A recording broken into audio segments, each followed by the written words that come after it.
Hey guys, this month's Historical Fiction 101, I'm going to be giving you some recommendations for the Salem Witchcraft Trials.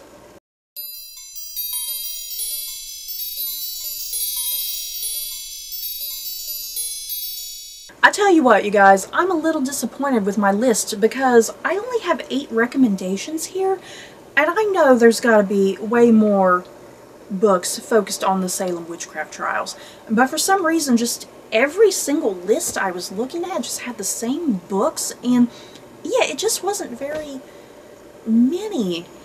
So yeah, I only have 8 recommendations, and yes, I'm begging you, if you have some other recommendations, let me know, because there's got to be more than the 8 that I have here.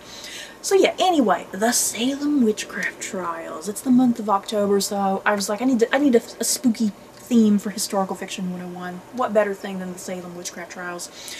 If you don't know what the Salem Witchcraft Trials are about, the trials took place in Massachusetts, not only in Salem, but in a couple other smaller towns in Massachusetts at the time. But yeah, Salem's kind of the big one. And yeah, the trials primarily took place between 1692 to 1693, and yeah, it was a very small span of time, but a lot of chaos ensued, a lot of mass hysteria, and yeah, it did result in quite a number of women and men being executed for being suspected of being witches. So yeah, it's just such a small time frame, because was it even a year? I'm not even sure if the entire length of the trials was even a full year, but yeah, the Salem Witchcraft Trials, it has definitely come into our pop culture knowledge, and it just seems like it was such a big thing, you know, it's such a big thing, but yeah, a very small frame of time of early American history. You know? So yeah, like I said, I have 8 recommendations here. Let's get going. First up, we gotta start with the #1 classic. Whenever anybody thinks about the Salem Witchcraft Trials, you most likely think of Arthur Miller's The Crucible. I am a huge fan of The Crucible. I freaking love The Crucible. So yeah, kind of just, if you don't know what it's about, you know, if you don't know what The Crucible is about, your English teacher was a horrible teacher. So, based on historical people and real events, Miller's drama is a searing portrait of a community engulfed by hysteria. In the rigid theocracy of Salem, rumors that women are practicing witchcraft galvanize the town's most basic fears and suspicions. And when a young girl accuses Elizabeth Proctor of being a witch, self-righteous church leaders and townspeople insist that Elizabeth be brought to trial. The ruthlessness of the prosecutors and the eagerness of neighbor to testify against neighbor brilliantly illuminates the destructive power of socially sanctioned violence. And yeah, the Goodreads page also kind of mentions, you know, that what Miller, not only was Miller telling this story of the Salem witch trials, but it was also to reflect on anti-communist hysteria inspired by Senator Joseph McCarthy's witch hunts in the United States. So yeah, you kind of got a bunch of little things going on there with Arthur Miller's story. You know, the trials being a metaphor for anti-communism, essentially. And next up, The Heretics Daughter by Kathleen Kent. This is a book that I have enjoyed in the past, really liked it. Martha Carrier was one of the first women to be accused, tried, and hanged as a witch in Salem, Massachusetts. Like her mother, young Sarah Carrier is bright and willful, openly challenging the small, brutal world in which they live. Often at odds with one another, mother and daughter are forced to stand together against the escalating hysteria of the trials and the superstitious tyranny that led to the torture and imprisonment of more than 200 people accused of witchcraft. This is the story of Martha's courageous defiance and ultimate death as told by the daughter who survived. So yeah, this was great, you guys. It was very emotional, very well written. I loved it. Next up, Wicked Girls, a novel of the Salem Witch Trials by Stephanie Hemphill. And I tell you what, this cover, I had to really sit and read the synopsis, because at first I was like, is this like a modern day version of the Salem Trials? Because this cover, this looks like a girl in contemporary society, does it not? Am I just, this does not look like a Puritan girl at all from the 1600s. I don't know I don't know whose bright idea it was for this cover, because it's really stupid. So from Stephanie Hemphill, this is a fictionalized account of the Salem witch trials from the point of view of 3 of the real young women living in Salem in 1692. The big thing, though, about this book is that it's told in verse. You know, instead of kind of how a book is traditionally written, this is told in verse, so it's written in a very different format. First up, we have Ann Putnam. When her father suggests a spate of illnesses in the village is the result of witchcraft, she puts in motion a chain of events that will change Salem forever. And then the next character, Mercy Lewis, is the beautiful servant in Anne's house who inspires adulation in some and envy in others. With her troubled past, she seizes her only chance at safety. And then the third character, Margaret Walcott, she's Anne's cousin, is desperately in love. She is torn between staying loyal to her friends and pursuing a life with her betrothed. So yeah, this is like a young adult retelling of the Salem trials, told through the 3 women who were kind of at the core of some of the accusations going on. And yeah, other than this ridiculously stupid cover, this actually sounds really cool, you know, kind of modernizing, well, not modernizing, but, you know, a younger audience today that they can kind of relate to this, you know, the way it's written, I suppose. Next up, Suzanne Mora by Megan Chance. Only 15 years of age, Charity Fowler has lost too much. Her mother in childbirth and her illusions about love to a young man who broke her heart. Her stern Puritan father has withdrawn from his family, and her aunt, Susanna Mora, who has just arrived from London, is struggling to find her place in the family. But it quickly becomes clear that Susanna has chosen the wrong time to be part of this rigidly religious community. Her beauty, independence, and obvious sensuality challenge its established ways. As the suspicions against her mount, the fanaticism, repressed emotions, and sexual guilt in Salem explode into a form of hysteria that will make its name infamous and touch everyone she loves. Charity will have to come to grips with or be controlled by her deepest fears. Charity's father will have to choose between his terror of temptation and his feelings for the woman who questions the beliefs at the core of his life. And Susanna herself must face condemnation and the horror of the witch trials. So yeah, this is also being inspired by some real-life people. It looks like.